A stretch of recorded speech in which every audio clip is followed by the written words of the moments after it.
Steve Burke, with over a decade's experience of investing, sourcing, refurbishing and managing properties, Steve is known as one of the most sought-after guardians of your bricks and mortar assets. Through his property management business, Foxdog Properties, he cares for your properties as if they were his own. He stands for fairness, honesty and integrity. In a world of mediocre management, he champions quality and sustainability. Hello, Steve. Hello, Tom. How are we doing? Good morning. Very well indeed. I understand you've got a cat infestation. Would be your badge for the day. Both sleeping, so I fed them up, milked them up, and they both collapsed. Right. So if Steve's speaking a bit quietly, it's because he literally doesn't want to wake the cat. No, but to be clear, he's not speaking quietly. The levels are great, and Toby's doing a good job. So thank you, Toby, everyone's favourite tank engine. And let's crack on. So I think the way I thought I'd do this was sort of play devil's advocate a bit, and then perhaps you can tell us some stories. So.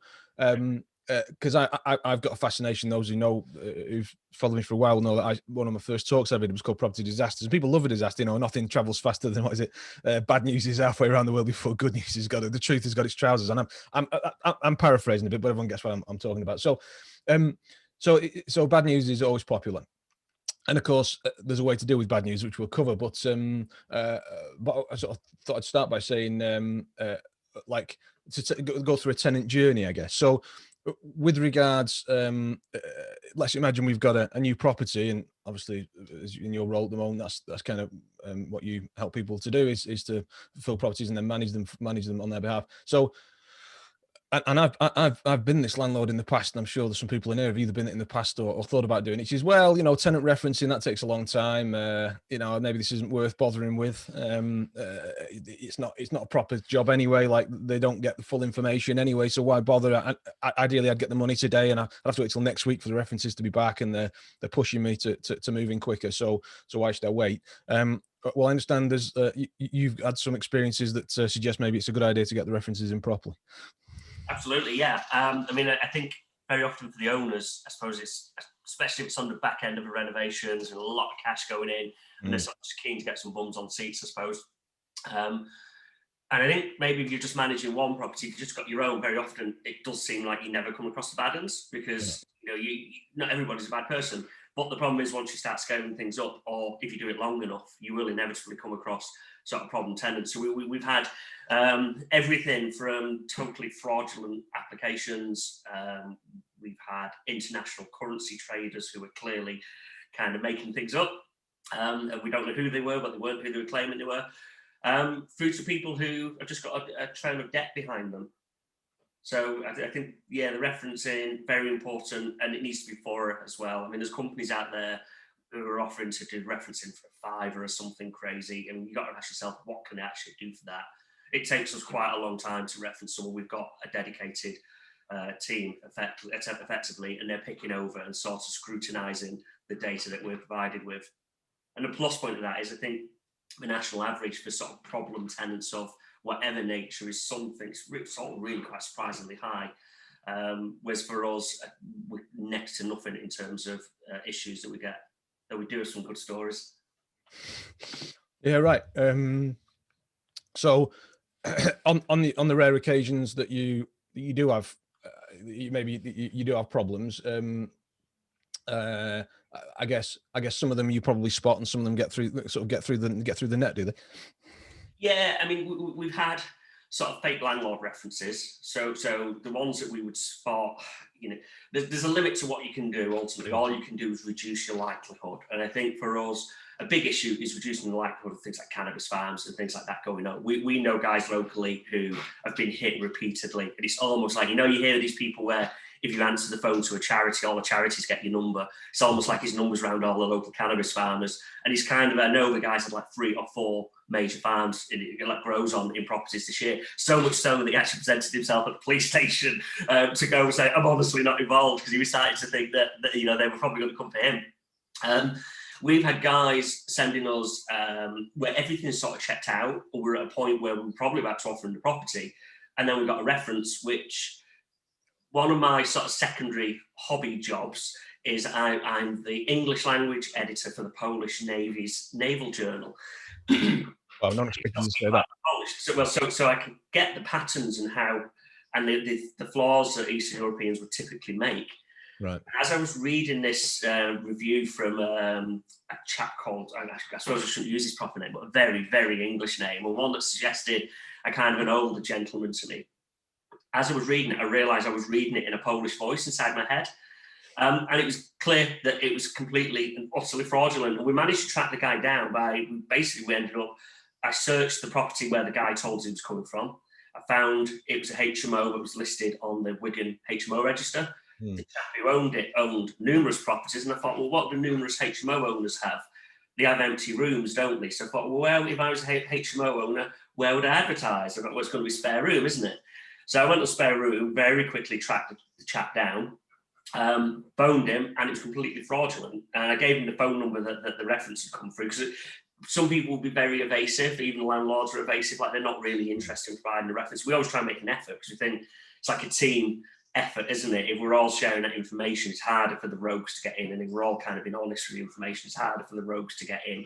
Sure. So we kind of identified that guy that way. We had another guy who was providing international references, which were coming in from, we think he was up to some kind of fraud, but we never quite figured out what. And that involved fake websites. It involved a company in Germany, but my brother's German, so I was able to reference the company in Germany. And I didn't give him any information. I just said, "Can you reference this company for me?" And he come back and said, "This is like a fraudulent company. What are you doing? There's something really dodgy about them." We never got to the bottom of what the chap was doing. What you'll find is when you start asking difficult questions, certain percentage of people leave as well. Like the real problem people, they just go away. So we always make a point on viewings. I always say to people, I'm going to thoroughly reference you. And if it's HMO guys, we obviously do family homes as well, so single-lets as well. But we say, look, we're going to thoroughly reference you. That the great thing if you're in an HMO is that means all the people with you are thoroughly referenced, so you're living with decent people. And you'll see people, like their face changes. You get, okay. We had a guy last week, I was at a property in Northwich, which we're currently marketing. And everything's fine. We always ask them beforehand, how's your credit? Great, yeah. Okay, great. The advert says you need good credit. Yeah, it's all good. We get to the house, yeah, it's all great. And then we talked about them paying us a holding deposit. And I remind them about the credit, to which the chap says, I might, I'm not sure now. Maybe I did have a HMO.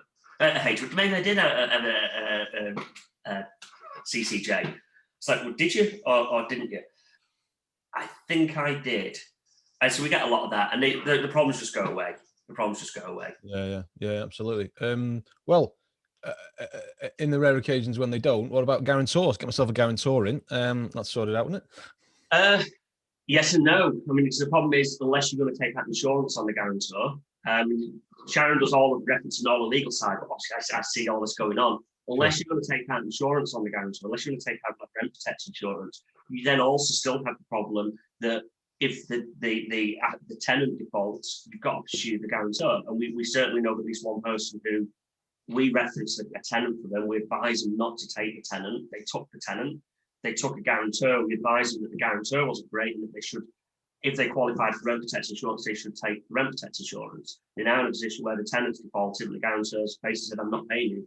Absolutely, I'm not paying you. So he's sort of back at the same position of having to pursue someone for the debt. Doesn't really help. Yeah, well, all right. Well, that's not so great then. What about, I mean, I used to get confused. I think I've now nailed it. But there's a difference in there between credit checks and reference checks. And if someone comes back clear on a credit check, you might think, well, we've got clear credit. Don't need to do these reference checks. Reference checks, of course, which just for everyone else's benefit, for any new people in the room, is obviously credit check is checking their credit, how good they are at managing money, and that tends to be done through banks and financial institutions. Reference checks more of a sort of human check with previous landlords, previous employers to find out they're good people. Although sometimes people say referencing and they bundle it all together, don't they? So different people can mean different things. But either way, if I get a clear, in my case, if I get a clear credit check, is that good enough to then, could I then skip these reference checks, do you think?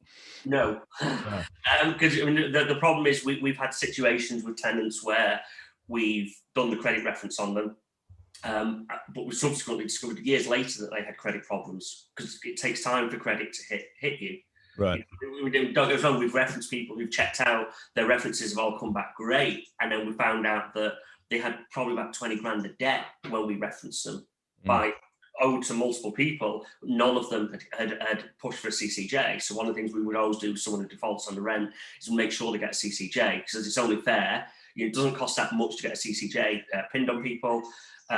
It does increase your likelihood of getting something back. We have had people where we've got a lady who we referenced where mum and dad covered for her. So she told everyone that she told us that she was caring for a mother who'd had a stroke. It turns out to be a completely made up story and covering for like a shady background. And so there is a limit as to what you can do on referencing. But you will get people where we've contacted employers and the employer says, well, they got a job with us, but they never turned up. You know, right. So they've had a letter saying so-and-so works at Amazon or wherever. And when we contacted them, they went, yeah, but they never turned up for their first shift. They were sat the following day, basically. Landlords, sometimes people are too gushing, so sometimes you've got to read between the lines. You know, and what we see is when we ask a landlord for a reference, everyone's busy. So people don't spend the time giving you like really long answers. It's yes, no. Occasionally it's like, oh, they're fantastic, such a lovely person, he'll definitely pay you. You're a bit kind of not sure on that. We will usually go back more than one landlord as well. Okay, I think probably most referencing agencies would do that. So you would go back and get the landlord before the current landlord, because very often if you've got a problem tenant, some people don't want to stand in their way to get rid of them.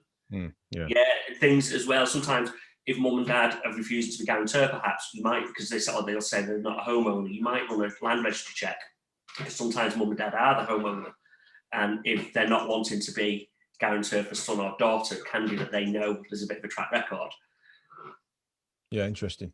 Yeah, so yeah, okay. Well, I've tried various shortcuts here, people, and nothing seems to be working. So it strikes me maybe you actually need to do the checks. Right. And just finally on sort of that. Well, let's do right to rent stuff first. So when again, most of the people know, but then obviously once you've done the referencing, if you decide to take the person on, then actually before you decide to take the person on, one final thing you've got to do is do a right to rent check to make sure they've got a right to rent. But that's kind of easily missed. But I think you've got a story, Steve, about what happens when you not easily miss it, but when it's one downside of maybe, you know. I think the right to rent check is something that quite a lot of people don't do and don't value. And probably, you know, we'll all be presented with somebody who's sort of clearly white English, and you'll look and say, okay, they're obviously from Warrington, from Manchester, wherever it is you're based. And so you might not be inclined to do that. And it can be quite hard with some people, because especially if they're local English, they very often don't have any ID. You know, we've had people turn up with birth certificates and things like that, because they've never been on holiday and they don't drive, depends on the demographic you're in, so they don't have a passport or a driving license. But we've had situations where, in one instance, there was property we took on, and we took it on vacant. And we would always go for it, and we would always reference everyone, and we always carry out the right to reside and document all of that. But the way that you can come unstuck, I think people think, I'm never going to get that sort of illegal person in. The way you can come unstuck is one day we took a phone call from UK Border Force, well, actually from a client in Hong Kong, who shouted down the phone, UK Border Force are outside the front door and about to break it down. And this is a beautiful old Edwardian building with, I'm guessing, a couple of grand's worth of front door. It kind of looks like it's going to be expensive to replace. And of course, they don't need to pay you to replace that. If UK Border Force break it down, the police must it down, it's your cost. And she just happened to mention one guy during the phone call, which was Mike Matthews, who's a local housing officer I knew and had his direct dial mobile. And I phoned him and said, don't break the door down, because the UK Border Force had said to her, if you're not here within like half an hour of the key, we're basically going in. And I phoned the guy, and the first words out of his mouth, he went, oh my God, he said, what are you doing tied up with these guys? And I said, tied up with who? We took the house on empty, it was vacant. And we were able to sort of chat with them, you know, and assure him that everything was fine. But of course, the UK Border Force entered, and you've got one guy there who's not done the right to reside. He doesn't have the, you know, he might even have a right to reside. He could be UK national, but he's just not done taking copies of the passports and documented that. We've had situations where neighbours have accused us of running illegal HMOs in terraced houses, which of course isn't something we would ever do, because we're HMO landlords. So why would we do that in our single lets? It's absolutely something we wouldn't do. The very first thing that the point of contact from the local housing officer was, he wanted a full release of all the documentation, including copies of the right to reside checks that we've done. So there are repercussions for not doing it. There are fines and penalties for not doing it. So you don't end up with egg on your face as well. So it's something that you need to be thorough doing. We've also had situations where we've had people who have been involved in people smuggling. So we took a lady last year where we did reference her, we did have her ID, but we ended up involved with the hidden harm team. And it turns out we think she'd been sex trafficked from Estonia, which is apparently quite a big thing at the minute. Estonia is, I think, is like the centre of it at the minute. You know, so all of a sudden you're involved in that, and there's police involvement. So it is really important that you're doing everything right and taking all the data, taking all the appropriate data and documenting that. Yeah, absolutely. To sort of round out the sort of pre-tenancy section, I suppose the thing I've learned over the years is that, well, that's the easiest time to catch any problems. It's not perfect, nothing's perfect in property, is it? But it's a really good time to catch the problems, and a really important stage to get it right, because after that they're sort of in your house, and that's or room, and that's great. That's where you want people, of course, but then it's perhaps more difficult. What we've tended to find is the referencing. We probably do catch most people. I think sure. the vast majority of the people we end up with issues with, generally people where they have some kind of life event and their situation changes, or their mental health changes. So we deal with a guy at the minute where in the course of the 2 years he's been with us, it's been fine, but there's obviously been some kind of event gone on this year. Maybe it's COVID. You know, some people have struggled mentally and psychologically with that. Maybe that's impacted them. I don't know. But yeah, typically the stuff we get is people's personal situation changing in tenancy. Yeah, right. Well, speaking of during the tenancy, so let's have a quick chat about some of the issues that you have, during the tenancy. When I first started in property, one of the first things I was speaking to a more experienced landlord, and he said, "You're not a proper landlord until someone's nicked a boiler." That always stuck with me, and I'm pleased to say I'm now a proper landlord for someone who has nicked a boiler. Albeit only one, and it was knackered anyway. So I'm only half a landlord. But I imagine you've got some horror stories is the wrong word. We're not trying to scare people here. We're trying to obviously avoid these, but some problems that you might have had with some tenancies. Can you run us through a couple? Yeah, I mean, so our problems tend to be problems with the neighbours. I think the thing that you realise when you get involved, sort of at the cold face of property management, is that people are mental. Just vast percentages of people just nuts. Yeah. For us, the referencing is, like, generally speaking, usually to me, he does a viewing, so it needs to be somebody who I like. I need to work with people who I like, be they like the landlords or the tenants who are in the houses. So usually I will have sort of hit it off with them at the beginning anyway, and they won't be too weird. You know, everyone's on the spectrum. I get that. I'm probably a bit odd as well, but they won't be kind of too crazy or too odd. The thing that you can't control is the neighbours. And we have, over the years, in fact, Sharon and I come up with a list of the topics that we could potentially talk about on this day. We did it on a car journey where we sort of said, we'll just come up with a couple of ideas for Tom. And actually, she filled about 5 sheets of A4. And we were both like, oh, God, we forgot about that. I mean, everything from a neighbour in terrace house keeping a massive pig in the backyard. You know, we had people hoarding rubbish. So we took HMO on recently. And the owner hadn't noticed. I went in the backyard and there was bin bags 5 feet deep across the whole backyard. And of course, at the minute, we're having a lot of issues with rats and things like that. So you can control your own little world. But if the neighbours have got rats and they're not dealing with it, then you sort of got a problem.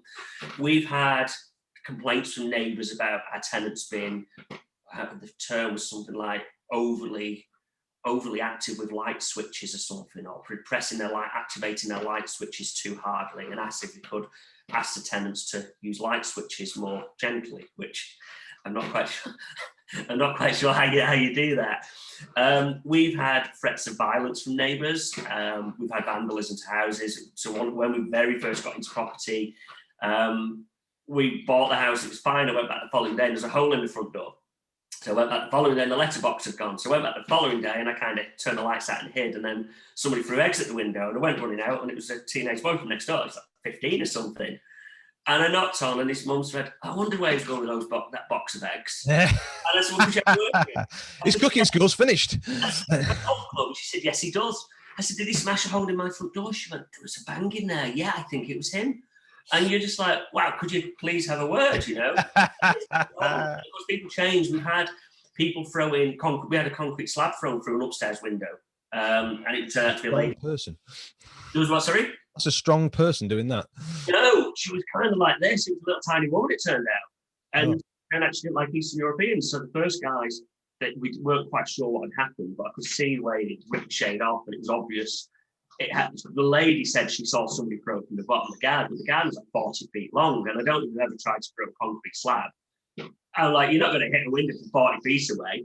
So a couple of weeks later, a couple of months later, it happened again, and this time they caught her. And so, yeah, and she went ballistic. She threatened. The big lesson here was our business used to be registered at our home address. And all of a sudden, we were getting phoned from multiple phones, all simultaneously, all with the same lady, all threatening to come first thing in the morning and basically smash our house up and kind of commit violent acts on me.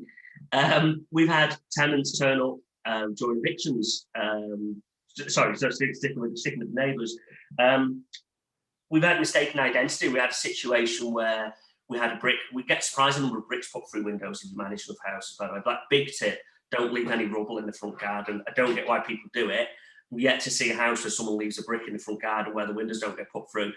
But we had a situation at one of our properties where the window was getting put through several times. And also whatever car was parked outside was getting paint thrown over it. And we figured that we heard from one of the neighbours that a guy who lived in the HMO next door had been involved with like a local gang or something, and he'd had to leave town. And we realised that they thought he was living in our house. And in that instance, we put a sign in the window, a little secret camera, and we just put a sign in the window saying, whoever's targeting the house, please note this chap doesn't live here, call Simon. And we had like a disposable phone. And of course, one day the phone rung and a chap says, is that Simon? And I said, it is. You kind of like steel yourself ready, thinking what's going to happen.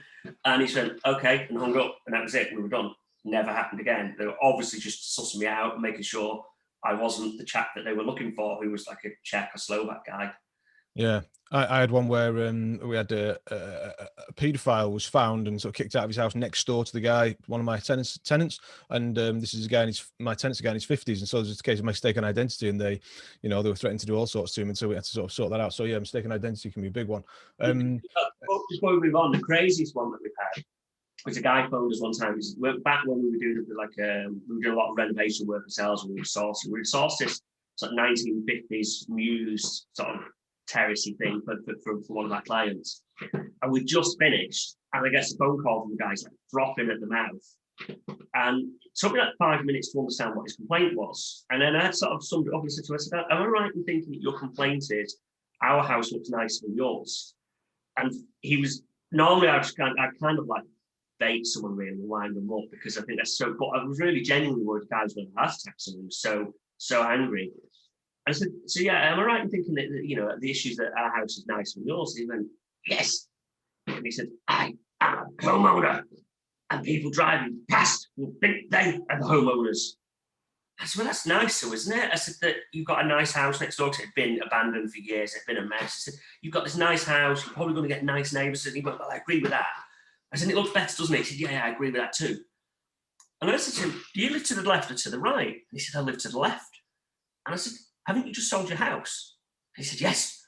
I said, when do you move back? He said, next Friday. And I just went, oh, goodbye, and I hung up on the guy. But you can't make people happy. And I think the longer we're around property, the less I worry as well. We do our best always to kind of make it right for people. But I used to get really upset if I thought people were upset with us, I didn't like us. But I do realise now you just can't make everybody happy. You can't please everyone all the time. Time's against us, but in the last couple of minutes, just wanted to talk perhaps about ending tenancies, because you think, well, you've gone through all these nice processes and stages, you've got your systems and processes in place, so everything goes as smoothly as you can hope. But then presumably at the end of the tenancy, they just give the keys back and walk away, don't they? We have various processes. We have a process called natural end to a tenancy, which is exactly that one. Hi, Steve, I'd like to leave the house. What do I do? And we kind of, we walk them through that and make sure they can adequate notice. We send them some PDF documents, just telling them, because, remember to clean your house and room, remember to take all your belongings with you. Very often people will leave stuff and not realise the cost of disposing of waste. We actually use commercial disposal. But we've had situations where I woke up one morning like most guys, I'll check my email in bed, and there's an email that come at 3 o'clock in the morning from one of the tenants saying, please, Steve, please come to the house, I need to see you. And I thought, it's a drunken email, it was a Friday, Saturday night, I'm not going, delete. I thought, I'll just ignore it, see if he comes back. And then about half an hour later, I'm driving down the road and gets a text message from one of the neighbours.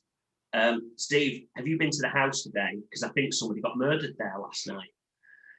And so I was like, oh my God, turned around and raced over to the house. And it turned out what had happened was that one of the guys was an older gentleman, was a bit frustrated at noise, and had carried out a hammer attack on someone.